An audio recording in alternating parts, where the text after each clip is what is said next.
Hello and welcome to Nexus Extra. This week, we are looking at the claim put forward by President Trump and Secretary Mike Pompeo that the coronavirus disaster that many of us are now living through probably began at the Wuhan Institute of Virology. It somehow leaked out. They're not saying it was a bioweapon.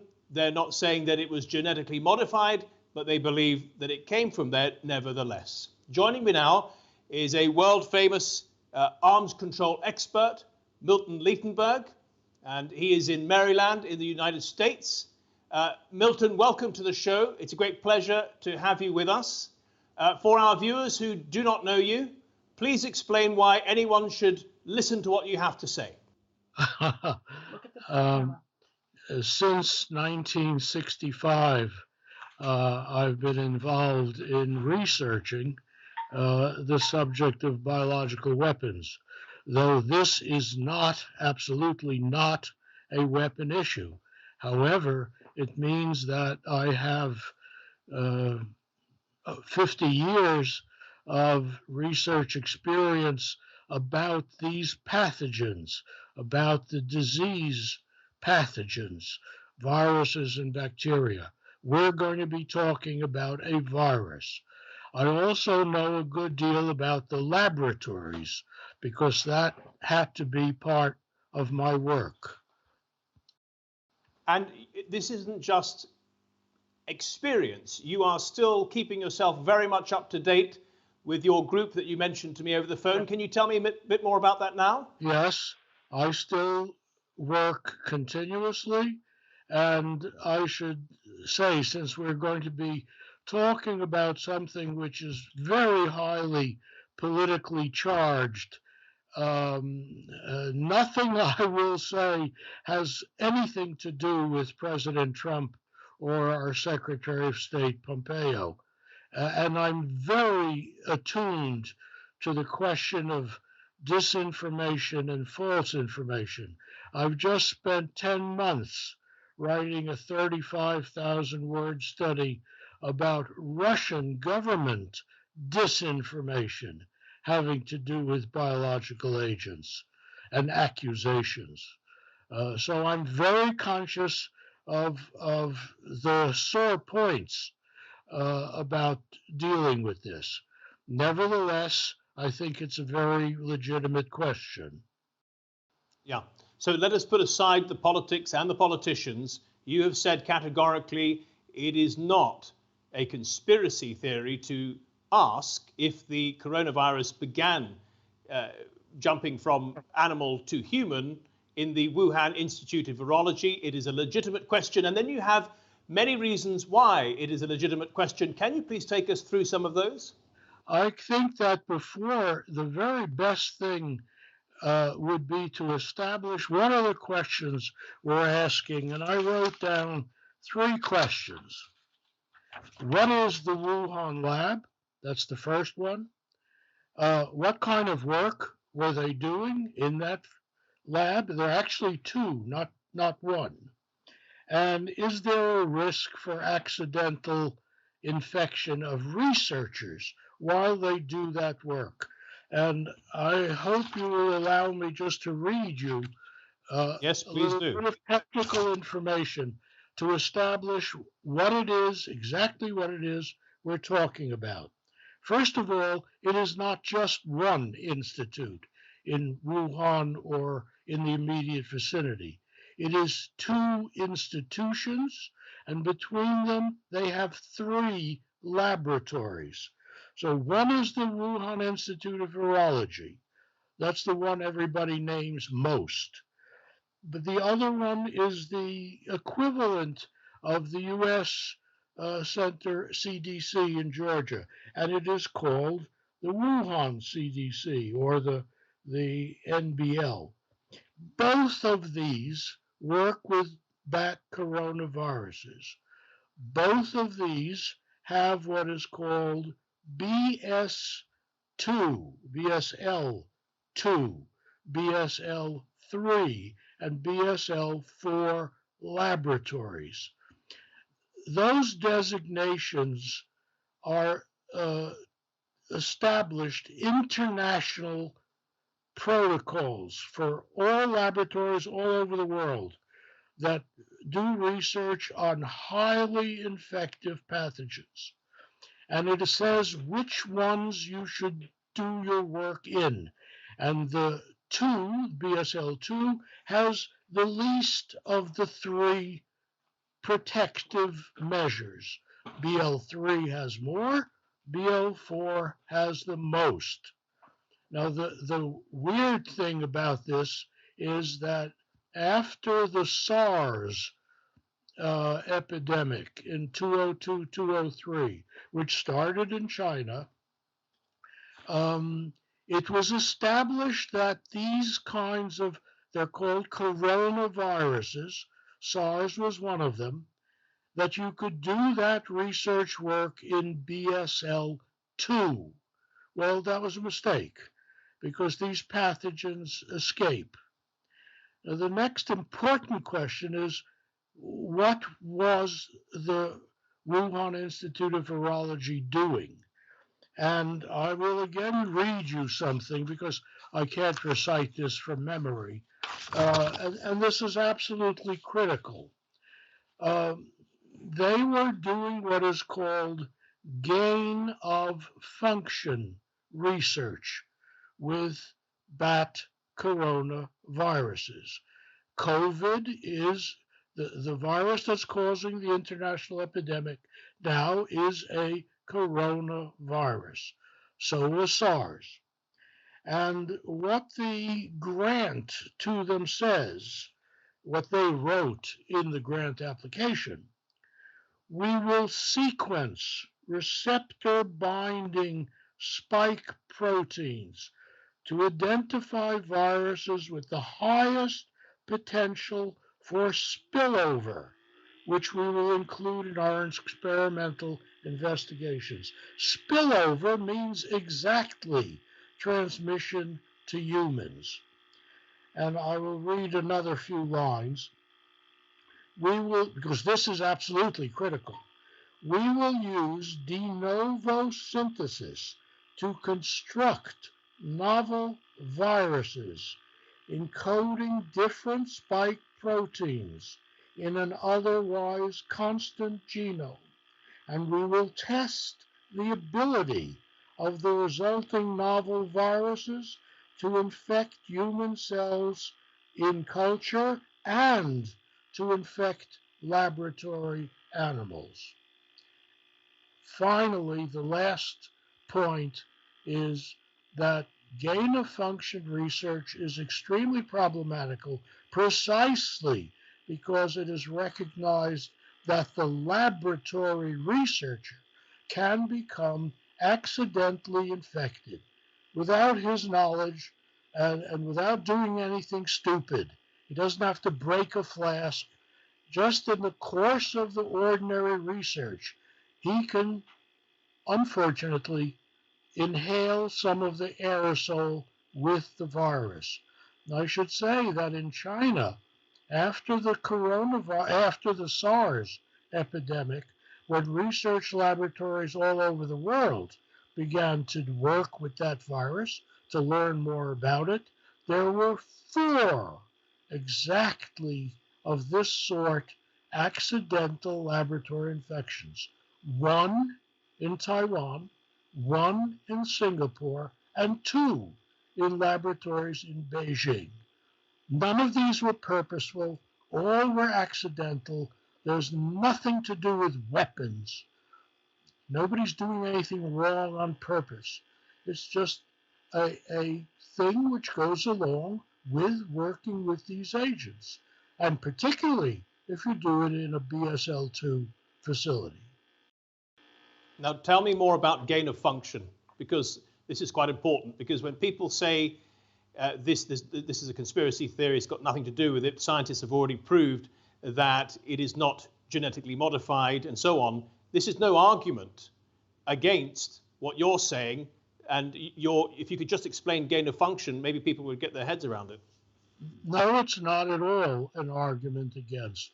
But the thing I just read you told you that they were doing molecular genetic manipulation. It said we would use de novo synthesis, encoding different spike proteins. Yeah, but in this coronavirus that has been studied so far, people are saying that it has not been genetically modified. Okay. That's correct. They do So say my that. question to you is about trying to help our viewers understand what gain of function is, because as I understand it, it is basically accelerating the process from the bat to an intermediary animal and so on. Could you explain that? That's right. That's correct. But I want to step back for a moment.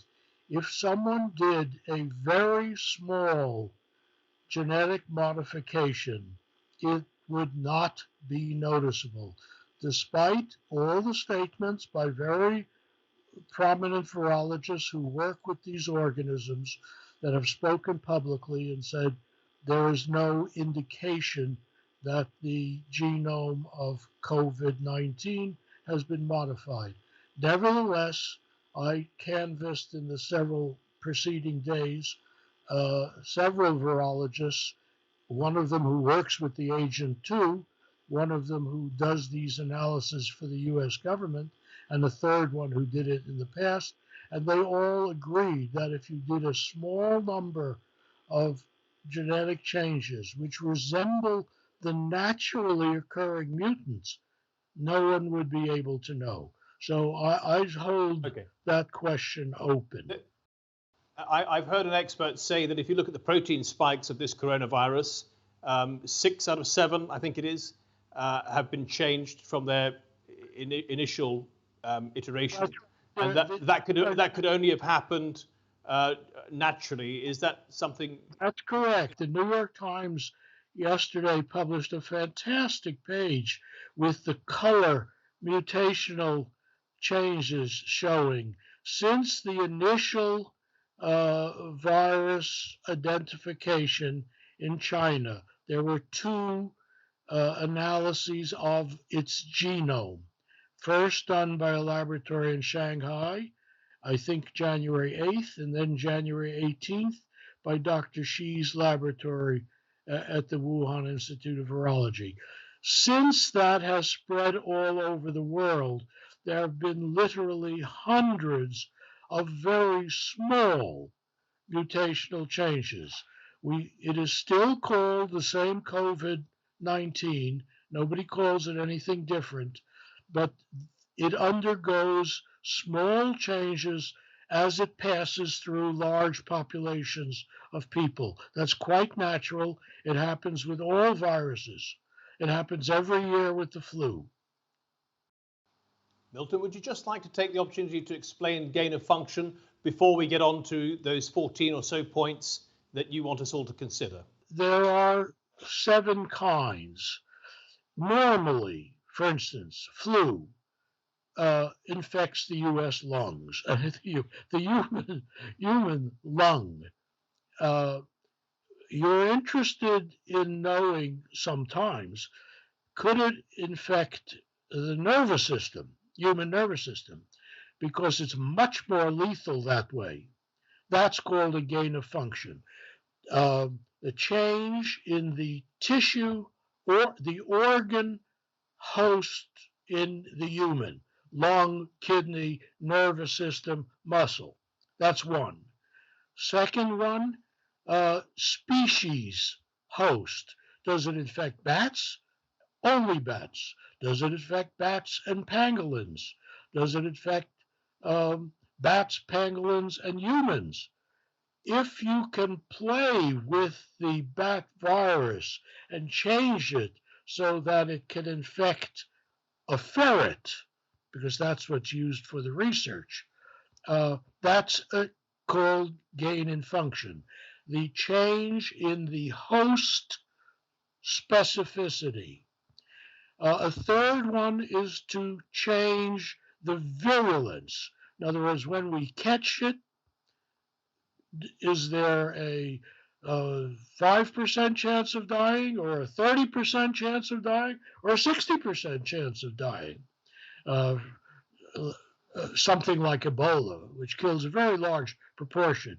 Flu kills very small proportion, but it infects millions and millions of people every year all over the world. A third one is infectivity. That's different than virulence. If you lined up 100 people and you sprayed some aerosol with the virus at them, what's the chance? How many out of the population? You measure these as 50%. How many will get infected by that aerosol? That's infectivity. So there are 7 in all, increasing the number of organs in the body, increasing the number of mammals that catch it, including humans, when it's Yes. not originally a human virus. And Milton, is it fair to say that every country that is capable of doing this research is actually doing this research? There's nothing sinister about it. It's just that they want to. I don't know the answer to that. And I wouldn't say it's fair to say. Certainly the most advanced countries are. Certainly the United States. And what is the motivation? What's the purpose of this? To make vaccine, to take the bat virus and get it to infect ferrets, it's a particular mammal. Mice are not so good. Guinea pigs are not so good. Ferrets are excellent because they behave the closest to us people. You want to see if you can infect the ferret, and then you want to see if you can develop a vaccine against the mutation in the ferret.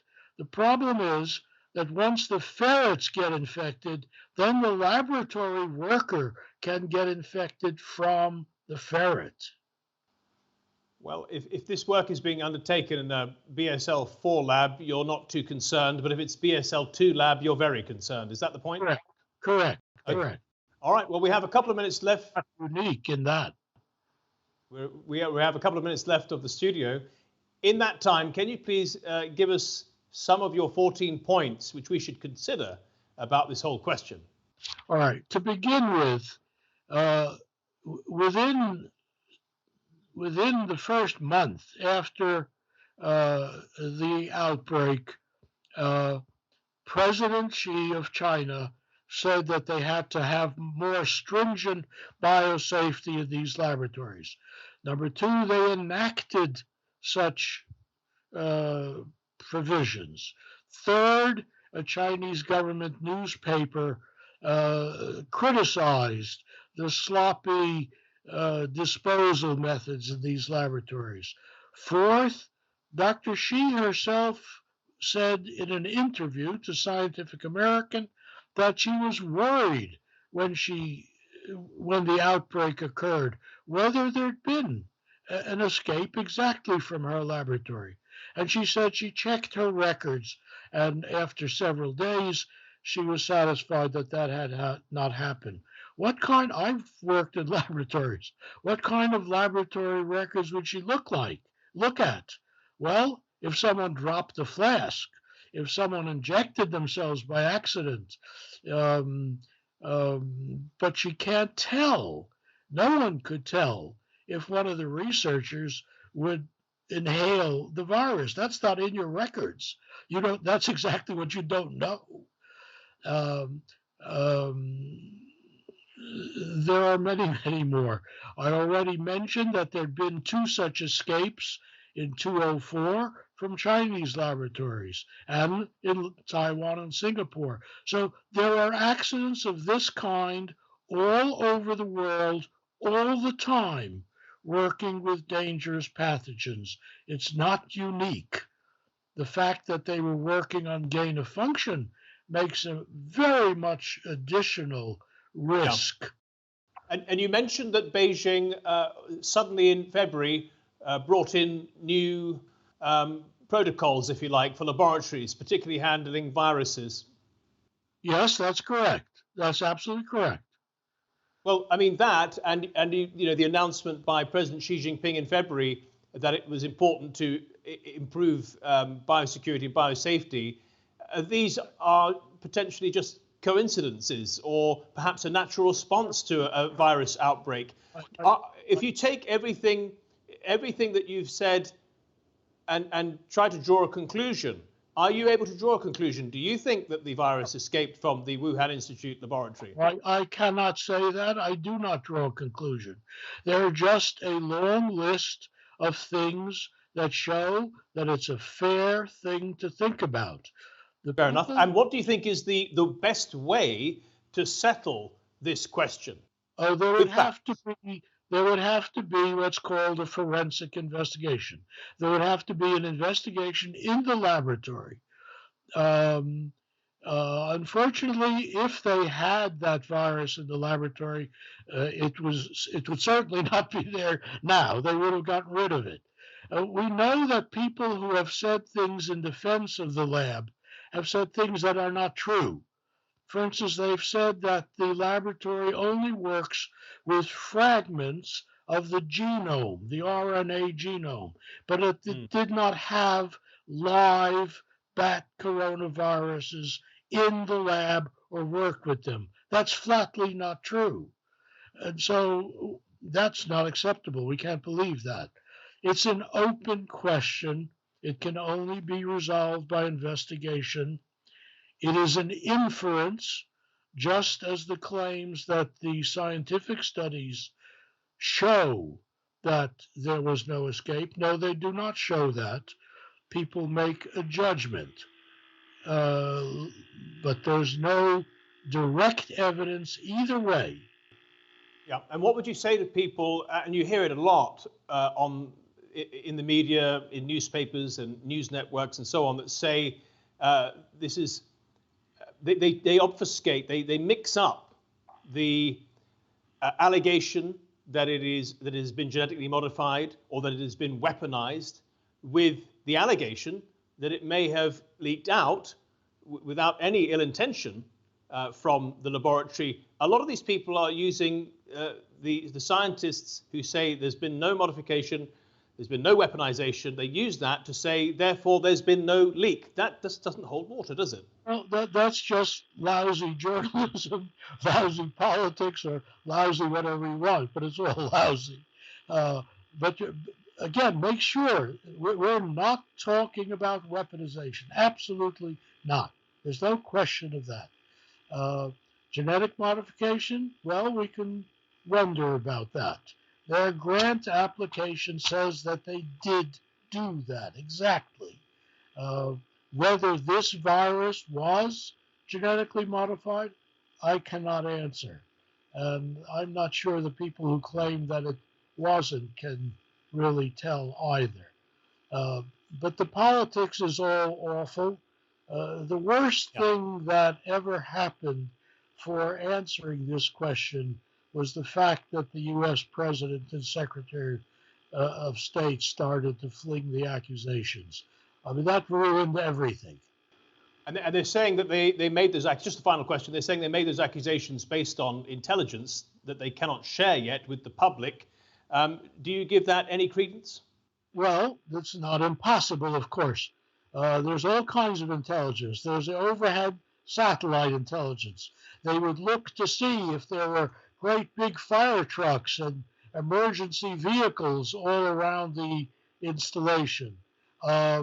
People have actually published the cell phone data showing that there seemed to be a period of about a week early in October where the lab looked as if it was shut down. That's a second category, and of course the government would have much more of that. That's called signal intelligence. There's communication intercepts. In other words, can we listen to the telephone calls that the laboratory director may have made to political authorities? And the final Milton, we have now run out of time, but we've given your ideas a very fair airing, I believe. Milton Leitenberg, thank you so much for joining us. I really appreciate it. And thank you for watching on your phones or at home. Appreciate it. That's Nexus Extra. Thank you.